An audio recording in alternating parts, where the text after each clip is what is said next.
Pergiwo Pergiwati seri 21 Dewi Manuhara. Gapura taruh hiasan janur kuning, blek KTP sebagai atap maupun pembatas sebagian besar sudah siap. Tidak sampai sehari segala persiapan yang mendadak itu sekarang sudah beres. Itu semua berkat kerja para cantrik dan menteri yang cekatan dan disiplin berkat bimbingan Ki Bagawan Sidik Wacono. Para siswa yang dibimbing secara benar dan tepat pasti akan menghasilkan siswa yang unggul, jujur dan bertanggung jawab. Tata upacara yang pertama akan dilaksanakan adalah pasang blek GTP di atas pintu Gapura Tarup. Yang akan melaksanakan adalah Ki Bagawan Sidik Wacono sendiri. Ini juga merupakan simbol bahwa yang empunya hajat sudah siap menerima tamu. Dengan didahului doa seperlunya, Ki Bagawan Sidik Wacono memasang blek KTP itu. Ki Lurah Semar Bodronoyo memang tidak bisa membantu tenaga, tetapi ia lebih senang berkeliling untuk melihat para cantrik bekerja dari satu tempat ke tempat yang lainnya. Selain menyembelih sapi, para cantrik juga menyembelih puluhan ekor ayam, bahkan juga menangkap ikan gurame maupun ikan tombro yang semuanya tersedia di kolam padepokan. Ki Bagawan Sidik Wacono memang tidak menghendaki ada pertunjukan hiburan. Bukan karena Ki Bagawan tidak suka dengan pertunjukan seni, namun karena khawatir nanti padepokan akan dijejali oleh para penonton dari padukan-padukan sekitar padepokan. Dan juga karena tidak ada persiapan sama sekali. Menjelang petang, lampu buah jarak telah menyala di sekeliling arena hajatan di padepokan itu. Di sepanjang bantaran sungai memang banyak ditumbuhi pohon jarak. Orang setempat menamakan pohon jarak kepiar, dan banyak sekali buahnya yang belum dimanfaatkan oleh penduduk di sekitar padepokan itu. Maka Ki Bagawan meminta para cantrik untuk mengumpulkan buah jarak itu, dan sekarang bisa dijadikan penerang jalan sebagai obor kecil mengelilingi area hajatan.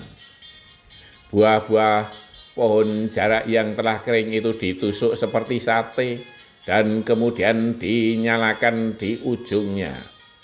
Api obornya menari-nari ditiup angin. Setelah petang, seorang cantrik melaporkan bahwa rombongan dari Kademangan Andong Sumewi telah mendekati padepokan.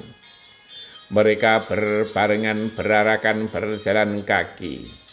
Jumlah mereka cukup banyak dipimpin oleh Ki Demang sendiri.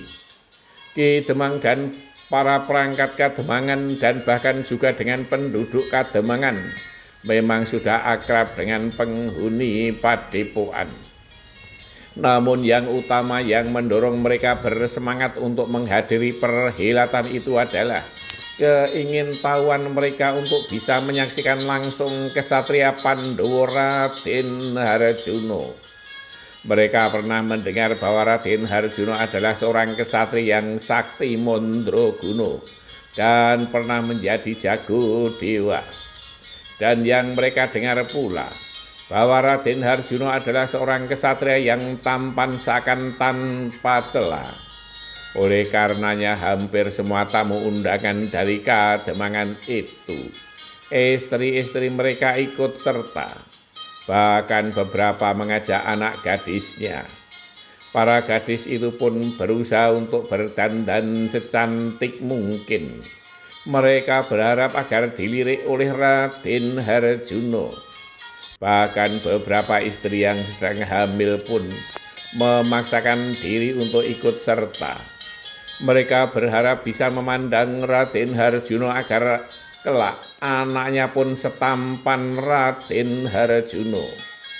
Dan jika perempuan bisa secantik Dewi Manuhara yang telah mereka kenal, Ki Bagawan Sidik Wacana sendiri beserta beberapa cantrik menyambut kehadiran Ki Demang beserta rombongannya. Jauh dari yang diperkirakan semula. Namun Ki Bagawan justru menyambutnya dengan sukacita. Seorang cantrik yang fasih bertutur kata memandu rangkaian tata upacara pernikahan tersebut. Cantrik Jonoloko mewakili keluarga besar Padepokan Andung Sumiwi menyambut kedatangan para tamu undangan. Cantrik pemandu upacara kemudian menyampaikan bahwa kedua mempelai segera menuju ke tempat pelaminan dampar pinanganten. Semua mata tertuju kepada kedua mempelai yang berjalan anggun di depan pendopo. Hampir semua ternganga, terutama para istri dan para gadis yang menyaksikan kedua mempelai itu. Bukan kabar ngoyoworo yang tidak ada buktinya. Ternyata memang benar bahwa Raden Harjuno sungguh sangat tampan. Bak Dewa Kamajaya yang ngejawantah turun ke bumi. Atau justru Raden Harjuno itu lebih tampan dari Bathara Kamajaya itu sendiri. Mereka pun sangat kagum dan pangling kepada Dewi Manuhara yang kesehariannya berpenampilan lugu dan sederhana, cantik alami. Kini didandani pengantin terlihat sangat cantik. Apakah seperti inikah wujud dari Batarika Meratih istri Bathara Kamajaya itu? Batin mereka bersambung. Para siswa yang dibimbing secara penelan benar dan tepat, pasti akan menghasilkan siswa yang unggul, jujur, dan bertanggung jawab.